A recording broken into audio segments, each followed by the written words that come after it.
Hello friends, મારી ચેનલમાં તમારું સ્વાગત છે.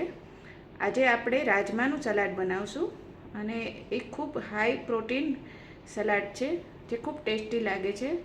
ડાયટ લોકો માટે તો ખૂબ જ આ ઉપયોગી છે. તમે લોકો જરૂર બનાવજો. તો રાજમાનું સલાડ બનાવવા માટે આપણને જોઈશે રાજમા, આ બધા વેજીટેબલ્સ છે. આ યલો કેપ્સિકમ છે, રેડ કેપ્સિકમ છે, ગ્રીન કેપ્સિકમ, ગાજર, ડુંગળી છે, ટમેટું છે અને કાકડી છે, લસણ છે ઝીણું કાપેલું, આ પનીર છે, આ કોર્ન છે અને બધા મસાલા છે. ઓરેગાનો છે, મરી છે, ચીલી ફ્લેક્સને બદલે મેં ચીલી પાવડર લીધો છે અને આ છે ચીઝ છે, પ્રોસેસ ચીઝ 1 ક્યુબ છે અને salt to taste. Rajma salad બનાવવા માટે આપણે સૌ પ્રથમ રાજમા લેશું. આ રાતે પલાળી અને સવારના કુકરમાં 4-5 વિસલ વગાડી દીધી છે.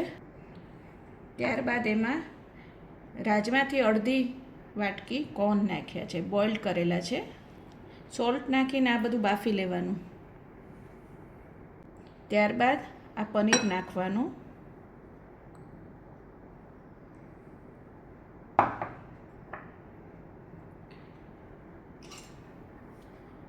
આ કાપેલું લસણ છે, ઝીણું કાપેલું.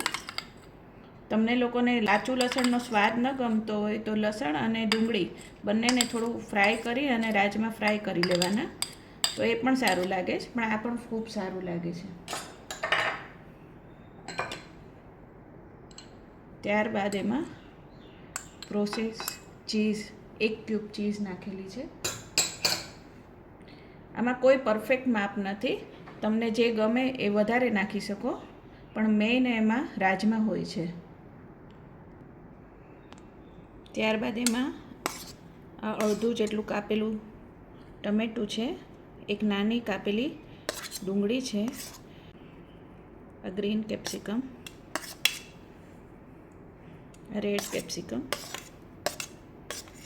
રેડ કેપ્સિકમ ન હોય તો પણ એકલું ગ્રીન કેપ્સિકમ નાખો તો પણ સરસ લાગે છે. રેડ કે યલો ન હોય તો પણ ચાલે છે. વેજીટેબલ પણ તમારે જે પસંદ હોય એ નાખી શકો. ગાજર છે, ઝીણી કાચેલી કાકડી છે,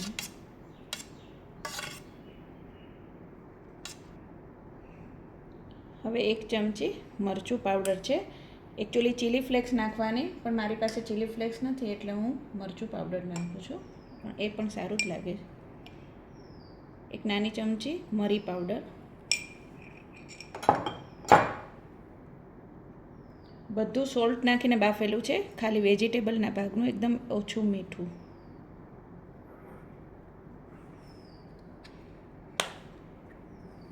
ત્યારબાદ ઓરેગાનો કાં પીઝા સિઝનિંગ, મિક્સ સિઝનિંગ પણ સારું લાગે છે.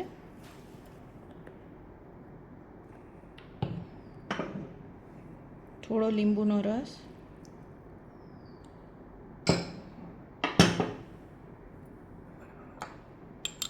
એક ચમચી જેટલો ટમેટો કેચઅપ,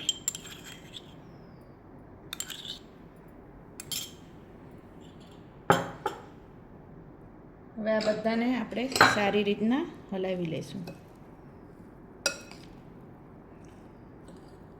તો આપણું રાજમા અને પનીરનું સલાડ એકદમ રેડી છે. તે ખૂબ હાઈ પ્રોટીન છે અને ખૂબ ટેસ્ટી લાગે છે. જે લોકો ડાયટ કરે છે એના માટે તો ખૂબ ઉપયોગી છે.